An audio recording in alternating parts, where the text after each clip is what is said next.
You have always noticed more than the people around you. The hum of a light nobody else can hear. The shift in someone's mood before they say a single word. The tag in your collar. The flicker of a screen. The one tense face in a crowded room. You walk into a space and you feel it before anyone explains it. The warmth or the wrongness already sitting in the air. And somewhere along the way, someone told you this was a problem. That you were too sensitive. That you needed thicker skin. They were wrong. And the reason they were wrong is older than farming. Older than language. Older than the wheel. For almost all of human history, the person who felt everything first was not the weak link in the group. They were the reason the group lived through the night. While the others ate and slept and argued, one kind of person stayed tuned to the edges of the world, catching the small signal before it grew into a large one.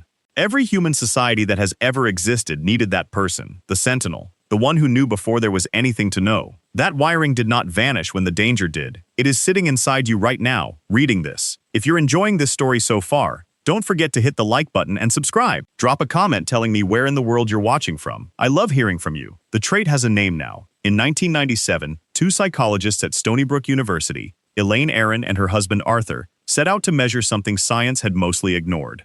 They called it sensory processing sensitivity, and they described it as a stable personality trait rather than any kind of illness. It shows up in roughly 15 to 20% of people, at nearly the same rate in men as in women. What it describes is straightforward. A nervous system that takes in more, processes it more thoroughly, and reacts to it more strongly. Bright light feels brighter. A small change in a familiar room registers as important. Other people's emotions come through at higher volume. What looked from the outside like fragility was closer to the opposite. Sensitive people were doing more mental work per moment than everyone around them, whether they chose to or not. Modern life files that under weakness. But if sensitivity were only a flaw, evolution would have deleted it long ago. Instead, it kept the trait, generation after generation, in humans, and in more than 100 other animal species. The same divide between the watchful and the easygoing appears in fish, in birds, in deer, in wild primates.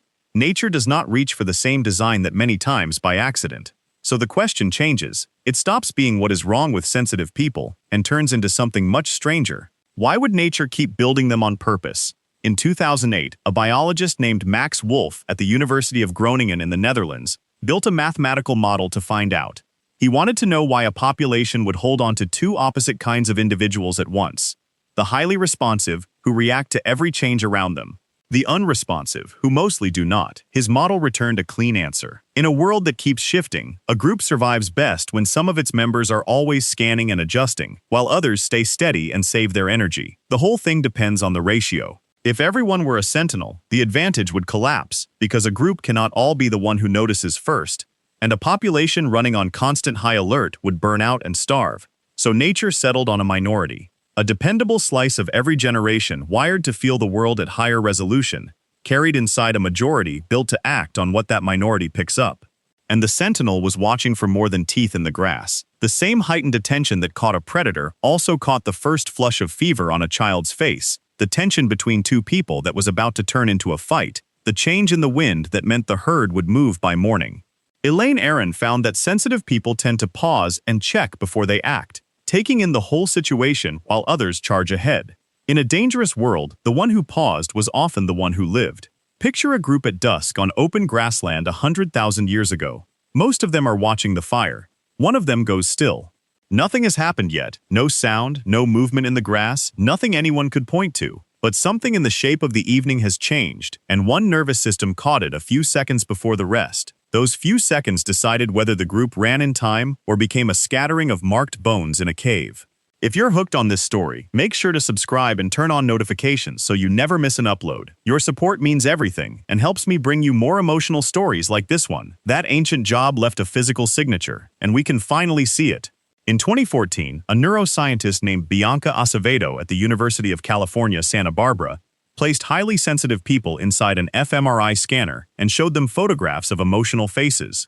Their brains lit up more than everyone else's, specifically in the regions tied to awareness, empathy, and the detailed processing of sensory information.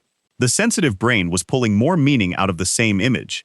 In plain terms, when you sense a room's mood before a word is spoken, you are not imagining it. That is real activity firing in your brain that most brains do not run. When Acevedo looked closer in a later study, she found something reassuring. The sensitive brain did not only fire an alarm, It also drew more heavily on the areas involved in calm reflection and in reading other people, the parts that let a person sit with a feeling and understand it instead of only reacting to it. The trait works less like a frayed wire and more like a deeper channel. There is a second layer here, and it is the warmest part of the story. Psychologists Jay Belsky and Michael Plous describe sensitive people using an old idea sometimes called the orchid and the dandelion. A dandelion grows almost anywhere, good soil or bad, and does fine. An orchid is different. In the wrong conditions, it struggles badly. In the right ones, it opens into something a dandelion never could. Sensitive people are the orchids. The same wiring that makes a harsh, loud, chaotic environment painful is the wiring that lets a safe and rich one land more fully, more vividly, more completely than most people ever get to feel it. The trait cuts both ways by design. That is the entire point of it. Belsky went further, looking at gene variants that scientists had long filed away as risk genes, the ones blamed for a higher chance of depression or anxiety. He noticed they were doing something else. The same variant that made a person suffer more in a harsh childhood made them flourish more in a loving one. For Belsky, that reframed everything. The sensitivity was not the damage, it was the capacity to be shaped at all, in either direction. He stopped calling them risk genes and started calling them plasticity genes. Which brings us to the thing almost nobody says out loud. If you are highly sensitive and you feel like you are drowning in overwhelm most of the time, the problem is probably not you. It is the mismatch. Your detection system was built for a world of wind and grass and firelight. A world where most of the day was quiet and a sudden signal usually meant something real. You are now running that same system inside a world of notifications, open-plan offices, traffic, headlines, and light that never switches off. The Sentinel's nervous system was made to catch the one rare signal in a calm field. Modern life hands it 10,000 signals an hour and asks it to treat none of them as the lion. Of course you feel worn down. You are not broken. You are a high-resolution instrument being run, all day, in the one environment it was never built to filter. So the next time someone calls you too sensitive, you can let it fall. Because for 200,000 years, the person who felt everything first was not the one holding the group back. They were the reason the group woke up in time. You come from a long line of people who noticed, who caught the change in the air, the wrongness in the quiet, the thing that was off before anyone else could name it. That was never a flaw in the design, it was the design. The world simply got a great deal louder, and your wiring is still doing the oldest job there is.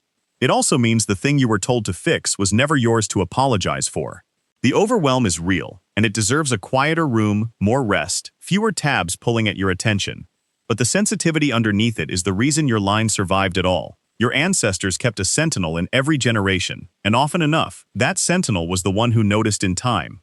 You are not too much. You were always the one meant to feel it first. Thank you so much for watching until the end. If you loved this story, check out the other videos on your screen now. I think you'll really enjoy them. And don't forget to subscribe if you haven't already. See you in the next story.